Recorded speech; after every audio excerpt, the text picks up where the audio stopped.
For the sausage and autumn pilaf recipe, you're going to need your Italian sausage, a parsnip, a red onion, a lemon, an apple. We're gonna have some bulgur wheat, fresh Italian parsley, and fresh thyme.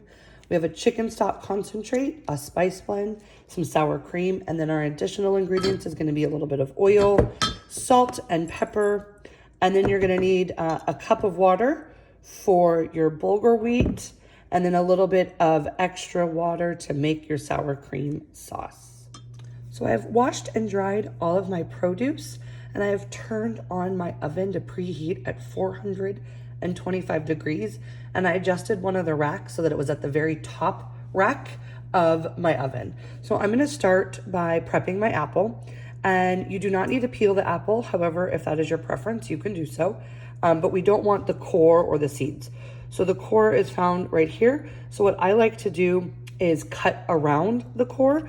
So I start by slicing a piece of the apple off, okay? And then I turn it 45 degrees, and I'm just kind of using the core as my guide.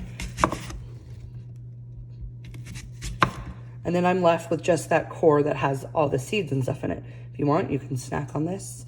If not, I'll be giving it to my goats later.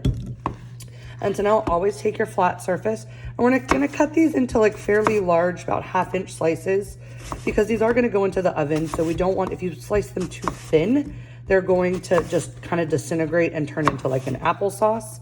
So, you know, about 1/2 inch thick, and you're gonna do that with the remaining apple. So next up we have our parsnip. I've washed and dried this, and I've started to peel it already.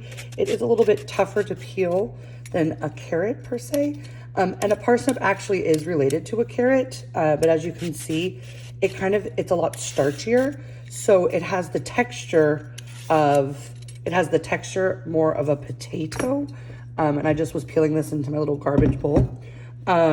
So the longer a parsnip stays in the ground, the sweeter it's going to be.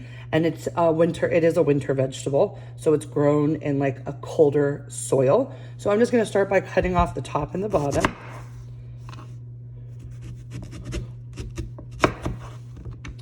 And this is what the inside of it looks like.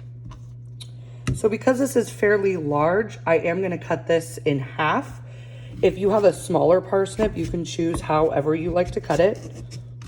So I'm gonna cut it right down the middle. And then I'm gonna cut it now into like little half moon slices. So just a little bit tougher of a slice. So just take your time and be careful. And you're just gonna slice this into slices like kind of similar to the apple, and do that with the rest of your parsnip. On to our onion. And if you remember, we always cut from root to tip. And this is the same thing. You don't wanna cut it in half this way. You wanna cut it in half following, you know, the tip and then the root. So I'm gonna cut my onion in half. And then I'm gonna go ahead, and since we're not dicing this onion, I'm gonna go ahead and cut the tip and the root off of both sides. And this all is going into my garbage bowl to give to the goats later. And then it's easier to peel. So I'm just gonna take this top layer off like so.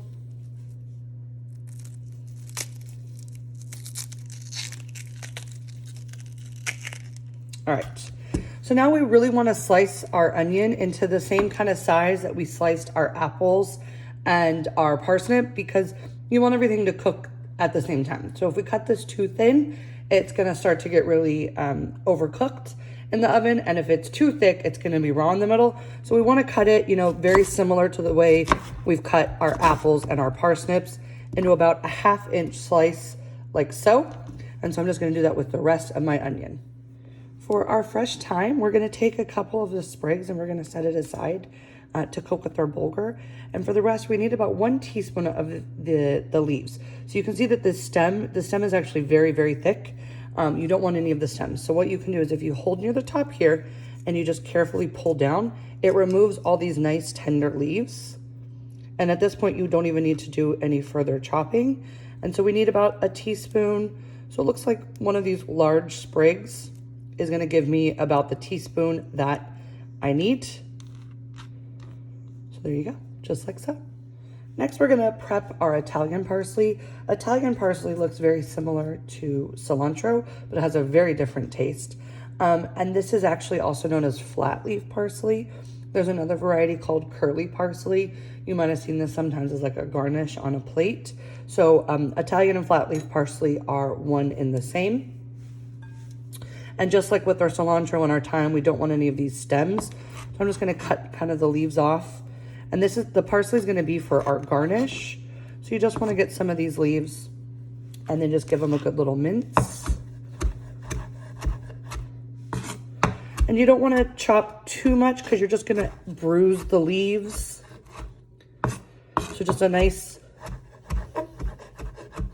little mince like so. And I'm gonna stop right there because I don't want to like decimate these leaves completely. And I'm just gonna set these aside for my garnish.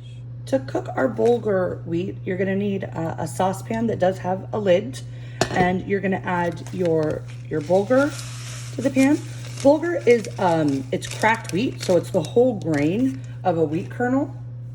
You're going to add your 1 cup of water. We're gonna add our entire container of the chicken stock concentrate.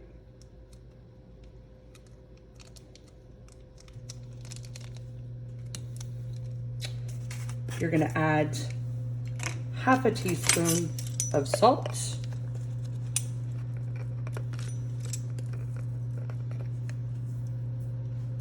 And then you're gonna add the remaining bit of your smoky cinnamon spice blend.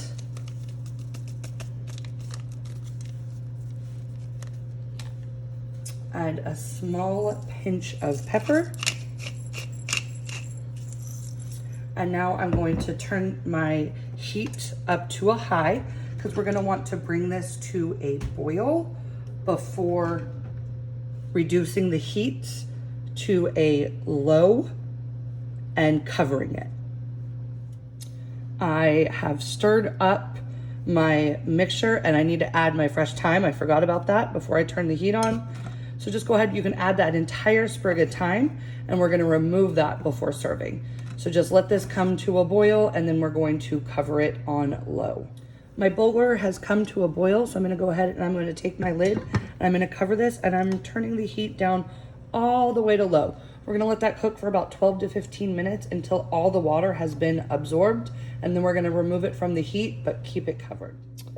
Next, I'm gonna do something a little differently than your recipe card. It calls for putting your apples and onions and the parsnip and thyme onto your baking sheet. But I'm gonna go ahead and I put these all into a bowl and I'm gonna toss it in the bowl first so I make sure that all of it is covered. So what I'm going to do is I'm going to drizzle this with a little bit of olive oil.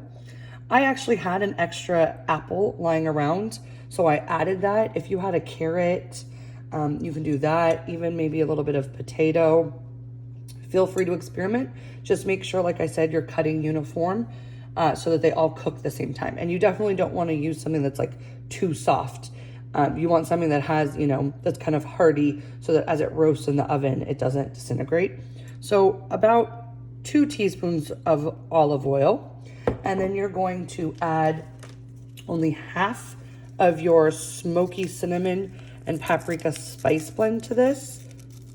So save the other half. So I'm just gonna kind of sprinkle about half. And just kind of feel for it. All right, that feels about half to me. A little bit more. There we go. And then we are going to add some salt and pepper.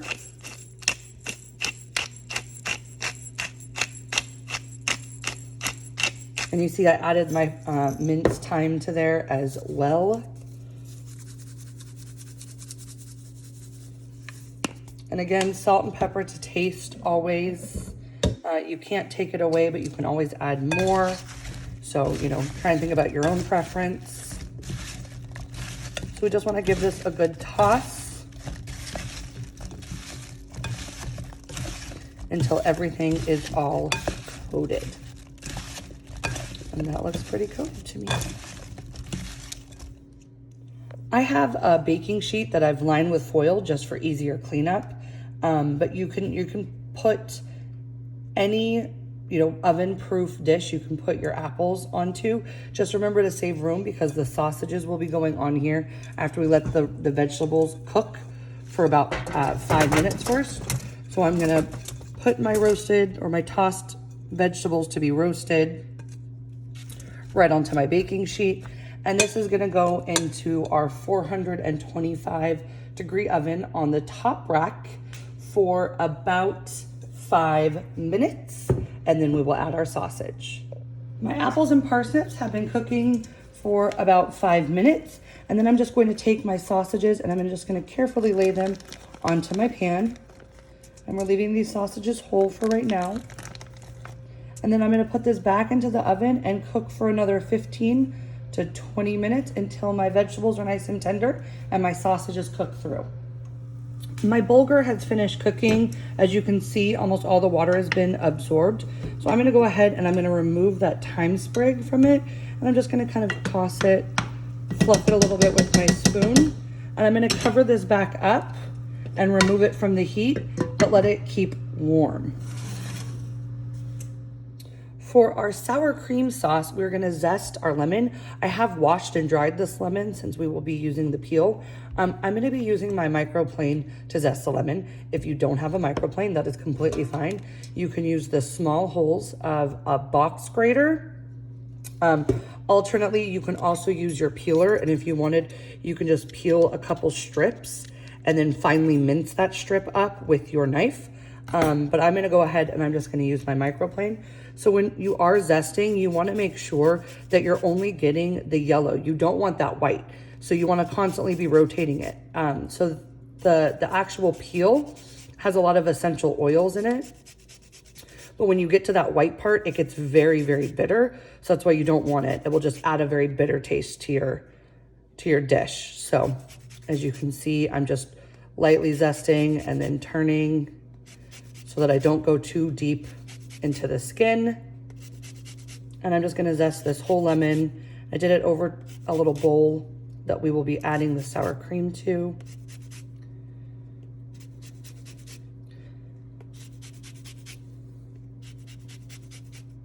And that looks to be about the whole lemon. Looks pretty good. So, I mean, if you want extra lemon, go ahead and make sure you get all of it. But to me, I feel like that is an adequate amount of zest, as you can see into my bowl here. And then I always want to scrape off the side. And there's our lemon zest. To finish our sour cream sauce, we're gonna cut into our lemon. Just cut it into quarters. And this only needed about a pinch of the lemon zest. So I am going to take some of this lemon zest out and leave about that much remaining, maybe a little less. Okay, and then to this, we're gonna add our sour cream. So the whole thing of it.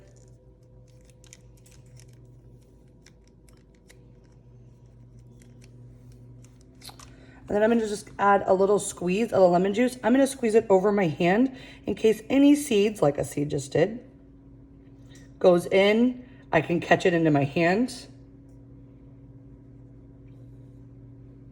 Maybe a little bit more, a little fresh squeeze, and just drop the juice right in there. And if you like a lot of lemon, feel free to add more, or you can add some lemon at the end. And then I'm gonna add a little bit of pepper. And I'm gonna give this a stir to mix up our zest and the lemon juice. And then what I'm going to do is that I'm gonna add, I have some water right here. I'm gonna add a teaspoon of water at a time until I get a really nice, thinned out, like drizzling consistency that I can drizzle on top of my pilaf.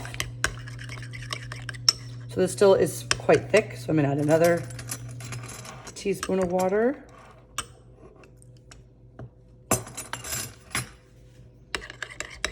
Just give that a good stir. And to me, this now has a much better drizzling consistency. So that's all the water I am going to add. Feel free to add more if you would like, a thinner sauce. And then we're just gonna add a little bit of salt and give it a last stir. And that is your sour cream sauce. My bulgur has finished cooking. As you can see, almost all the water has been absorbed.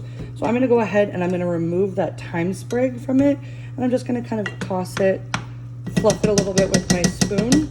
And I'm gonna cover this back up and remove it from the heat, but let it keep warm. I carefully pulled my vegetable and apples and my sausages out of the oven using oven mitts, obviously. And anytime you're cooking meat, you want to allow it an opportunity to rest. So I'm going to take my sausages and I'm going to set it down on my cutting board. The reason you want your meat to rest is so that all those juices can redistribute throughout it.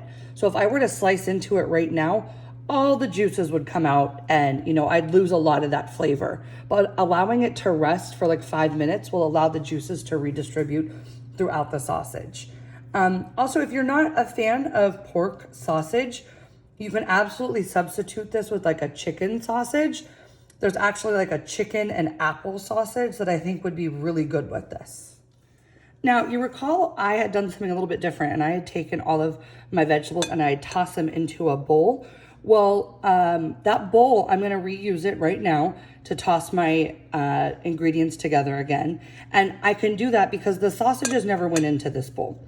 So nothing that was like raw meat or anything that could cross-contaminate.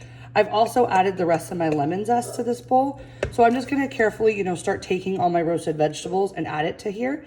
And also, as you can see, there's all these wonderful juices on my sheet pan. So I'm also gonna carefully pick up my sheet pan with oven mitts and pour all those juices into the bowl. It's a little difficult for me to try and do that on camera. So I'm gonna do it off camera, but I'm gonna take all of this and the juices and add it to my bowl with the lemon zest. All right, I have all my roasted vegetables and apples and the juices from my sheet pan into my bowl that also has the lemon zest. I'm gonna add about half of my parsley to this and save the rest for the garnish. We're gonna do another little drizzle of olive oil. And then I had already showed you how you can juice a lemon without, getting seeds by doing it into your hand. But if you have a citrus juicer, you could also do that. So I'm gonna use my citrus juicer here to just go ahead and squeeze a little bit of the lemon juice, and this thing will catch all the seeds. So I'm using the rest of that lemon juice. I don't want it to be too acidic, so I'm just using one little squeeze of it. Feel free to add more if you like. And then we're gonna add a little bit of salt and pepper.